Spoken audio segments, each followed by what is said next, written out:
બાકી બીજા રંગ ઉપર બીજો રંગ ચડી જાય, પણ કાળો રંગ જે કપડા પર ચડ્યો હોય ને એને બીજા પર બીજો કોઈ રંગ ચડતો નથી. જે પણ રંગ ચડાવવા જાઓ એમાં કાળાશની વધારતા થતી જાય, વધારે કાળું કપડું થતું જાય. એમ જેના પર મારો રંગ ચડે ને એના પર દુનિયાનો બીજો કોઈ રંગ ન ચડી શકે, એટલા માટે હું કાળો છું. કૃષ્ણ નામ જપતે શ્રવણ સુન્યોરી આલી ભૂલી રી ભવન હો તો બાવરી ભાઈ. કૃષ્ણ નામનું એવું આકર્ષણ છે, વ્રજ ભક્તોનું મન સદા કૃષ્ણ તરફ રહે છે.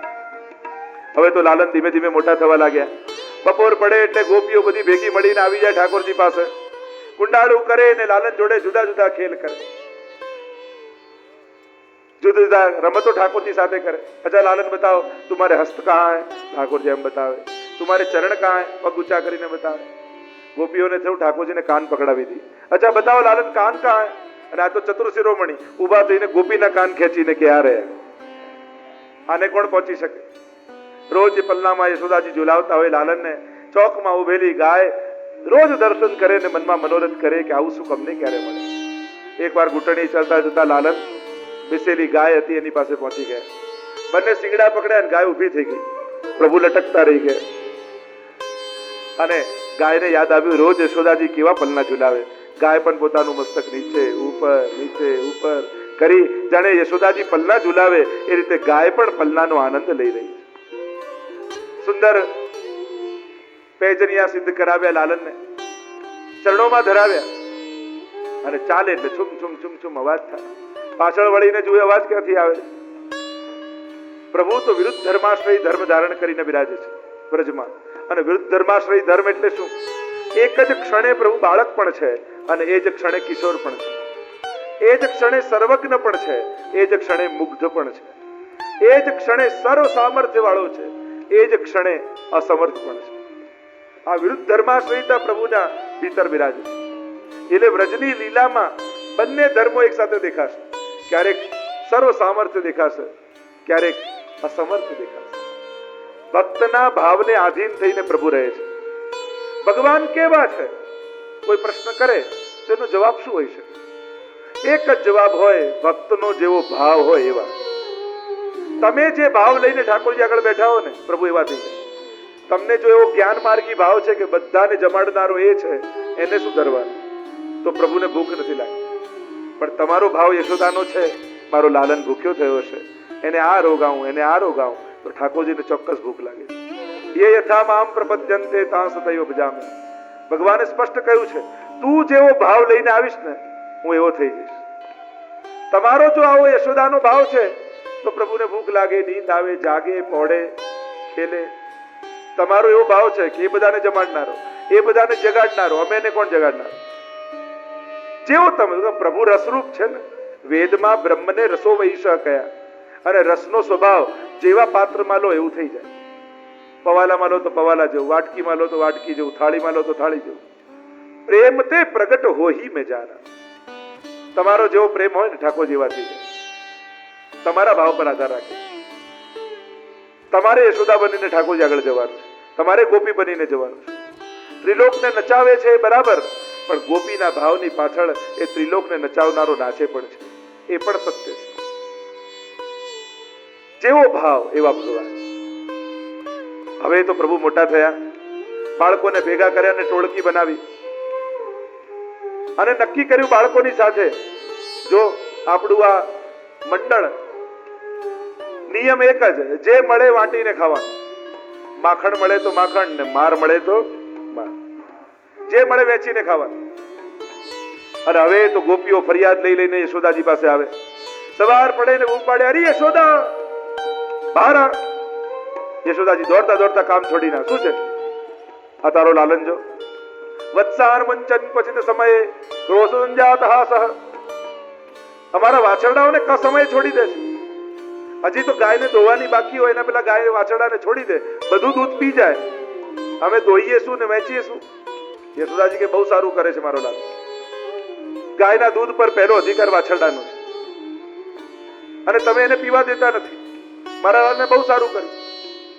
વિવિધ પ્રકારના ઉરાહના લઈને યશોદાજી પાસે આવે, પણ ઉદ્દેશ્ય ઠાકોરજીના દર્શન કરવાનું હોય. આ લાલન કેવું કે ઉદંડી થઈ ગયો છે.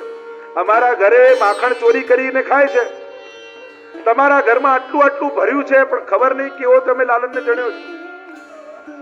એવા તો એને ચોરી કરવાનો ઉપાય આવડે છે. છાનો માનો આવે. એકવાર અમારા ઘરે આવ્યો, ગોપી કહેવા લાગી, મારા પતિની ચોટલી અને મારા ચોટલાને ગાંઠ મારીને જતો રહે. અને માખણનું માટલું ઉતાર્યું, તાળી વગાડી, અમે બંને જાગ્યા, પાછા ધડામ દઈ નીચે ઠેંગો બતાવીને ભાગી જાય. એવા તો ઉપાય કરે. એકવાર ચંદ્રાવલીએ કહ્યું કે મારા ઘરે ચોરી કરીને બતાવો ત્યારે સાચો. પ્રભુએ કહ્યું તારા પર પણ કૃપા કરીશ. નાનકડી ગોપીનો વેશ ધરાવી ઘૂંઘટો તાણી ચંદ્રાવલીનો દરવાજો ખટખટાવ્યો. દરવાજો ખોલ્યો, જુએ તે નાનકડી ગોપી અને લાંબો ઘૂંઘટો તાણી. પૂછ્યું કોણ છે તું? અરે મને ના ઓળખી, તારી નાની બેન ભદ્રાવલી. અરે મારી નાની બેન ક્યાંથી આવી? તું પરણીને ગઈ પછી મારો જન્મ થયો. તેની નીચેથી ઉપર જુએ, આખું શરીર ઢંકાયેલું ને હાથ દેખાયા એ પણ કાળા કાળા. ચંદ્રાવલી કે અરે અમારા બાબા ગોરા, મૈયા ગોરી, હું ગોરી, તું ક્યાંથી કાળી કાળી થઈ? વાક માનો છે. તારો જન્મ થવાનો હતો ત્યારે તો માખણ મિશ્રી બહુ ખાધા, અને મારો જન્મ થવાનો હતો ત્યારે જાંબુની સિઝન ચાલતી હતી. કાળા કાળા જાંબુ ખાઈને કાળા કાળા યમુનાજીમાં ના એટલું કાળી થઈ. ઠાકોરજી જોઈને જ આવેલા કે હમણાં જળ ભરવા જશે. અને ચંદ્રાવલીએ કહ્યું સારું થયું બેન, તું આવી ઘરમાં થોડું મારું કામ કર, થોડું ઘર ચોખ્ખું કરી દઈશ, હું જલ ભરીને આવું.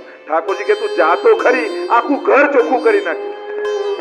અને પેલી તો માટલું લઈને ગઈ અને જ્યાં કુવાની પાસે બધા સખીઓ સાથે વાત કરે, અરે આજે મારી નાની બેન આવી અને તમારા ઘરમાં બધા ગોરા ને કાળી. બધી ગોપીઓ કે ક્યાંક પેલો કાળો કનૈયો ન હોય. અને પેલીને યાદ આવ્યું, માટલું ફેંક્યું, દોડતા દોડતા ગઈ. અને અહીંયા તો પ્રભુએ બધા સખાઓને બોલાવ્યા, માખણ મિશ્રી ખાધા. માખણ લઈ અને દહેલી ઉંબરો હોય ને એમાં લગાડી આસપાસ. અને ઠાકોરજી જ્યાં દૂધની મટકી મોઢામાં માંડી, દરવાજો ખોલી જ્યાં ચંદ્રાવલી આવી, સીધી માખણમાં પગ પડ્યો, લપસી. ઠાકોરજી મુખમાં ભરેલું દૂધ પિચકારી મારીને ભાગ્યા. ફરિયાદ કરવા આવી, અરે તારો કનૈયો કેવો ઉદંડી થયો છે, કેવા કેવા ઉપાય કરીને ચોરી કરે છે.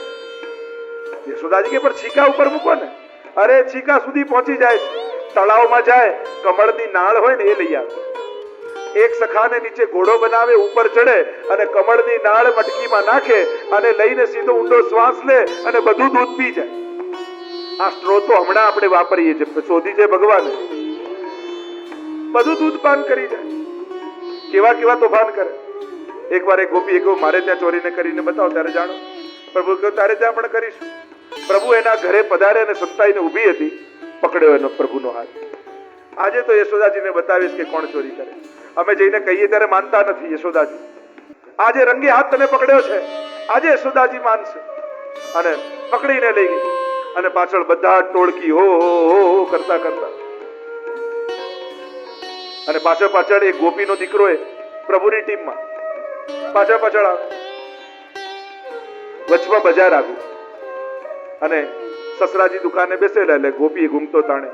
ઠાકોરજીને થયું કે હવે મોકો છે. કેવા લાગે, અરી ગોપી મારો હાથ દુખે છે, ક્યારનો તે પકડી રાખ્યો છે. હું કેવો કોમળ, તારો હાથ કેવો કઠોર. એમ કર, પકડી રાખ, પણ હાથ તો બદલી લે. આ છોડીને આ પકડી લે. ગોપીને પણ દયા આવી, હા કનૈયો કેવો કોમળ છે, ઠીક છે, આ છોડ બીજો લાવ. અને જ્યાં હાથ છોડ્યો, પાછળ એનો દીકરો આવતો તો એનો હાથ પકડાવી દીધો. ખિસ્સામાંથી મિશ્રી કાઢીને મોઢામાં ભરી દીધી. મિશ્રી પીગળે નહીં, પેલો બોલે નહીં. અને આ તો પકડીને લઈ ગઈ યશોદાજી આગળ. અરે યશોદા બહાર આવ, જો આજે ચોરને પકડીને આવી છું. ઠાકોરજી છાના માના દોડતા ગયા, નંદાલયની પાછળ કૂદકો મારી સૈયા મંદિરમાં જઈને પહોંચી ગયા. જો ચોરને પકડીને લાવી. યશોદાજી બહાર આવે, જુએ એના દીકરાનો હાથ પકડ્યો છે. યશોદાજી કે હું નહીં, તું જો. અને જ્યાં ઘૂંઘટો ખોલીને જોયો, જો અરે ચિંટુ તું ક્યાંથી? અરે મારા લાલન પર હાથ લગાડે છે. મારો લાલન તો સૈયા મંદિરમાં છે. અરે લાલન બહાર આવતો. ઠાકોરજી આંખ મસલતા મસલતા બહાર આવ્યા. અરે મૈયા પોડવા તો દે. અને પેલી ગોપી આમ ચકિત થઈને જુએ, હમણાં હાથમાં હતો ને હમણાં સૈયા મંદિરમાંથી ક્યાંથી નીકળ્યો? શું છે મૈયા? આ ગોપી એમ કહે છે કે તું આના ઘરે ચોરી કરવા ગયો.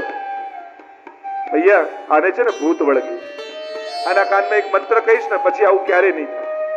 નજીક આવ્યા અને ગોપીને નીચે બેસાડીને કહ્યું, આ વખતે તો દીકરાનો હાથ પકડાવ્યો, ફરી કરીશ તો ધણીનો હાથ પકડાવી દઈશ.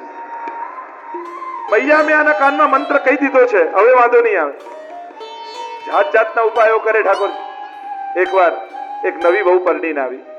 સાસુએ કહ્યું, જો હું જલ ભરવા જાઉં છું, એક 7 વર્ષનો સુંદર બાળક આવશે, એવું કાલું કાલું મીઠું મીઠું બોલશે, પણ એની વાતમાં જરાય આવતી નહીં. અને લે આ દોરડું આ થાંભલા સાથે આપણા ઘરે આવે તો બાંધી રાખજે, પછી હું એને સમજી લઈશ, કારણ કે તને એની જોડે સમજતા નહીં ભાવ. તું હમણાં હમણાં આવીશ ને ભોળી. જ્યાં સાસુ જલ ભરવા ગયા, દરવાજો ખટખટ્યો. ત્યાં દ્વાર ખોલ્યું. એવું સુંદર 7 વર્ષનું લાલન, વાંકડિયા કેસ, એવું સુંદર મુખારવિંદ. આ ગોપી તો મુક્ત બનીને જોવા લાગી.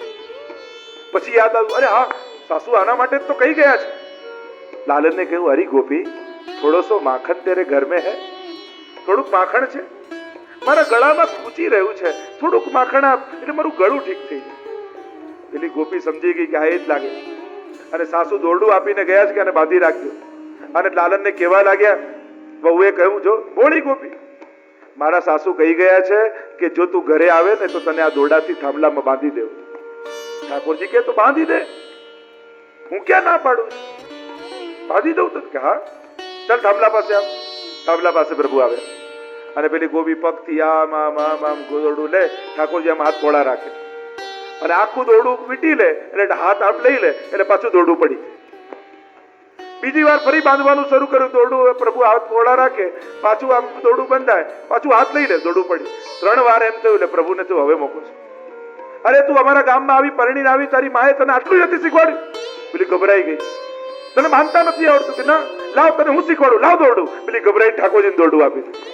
ઉભી રહી જાય અહીંયા થાંભલા પાસે. પેલી ઉભી રહી ગઈ. ઠાકોરજી કહ્યું, લા દોરડાનો છેડો પકડ. પેલી પકડી રાખ્યો. ઠાકોરજી નીચેથી ગોળ ગોળ ગોળ ગોળ ગોળ ગોળ આટી મારતા અને જે છેડો હતો એમાં ગાંઠ બાંધી દીધી અને કહ્યું, હવે શીખી ગઈ કે હા તો બંધાઈ લીધે આમને આમ. પણ પ્રભુ છોડાવ તો ખરા. ઠાકોરજી કહે, આ તો પુષ્ટિ લીલા છે, મને બાંધતા આવડે છે પણ છોડતા નથી આવડતું.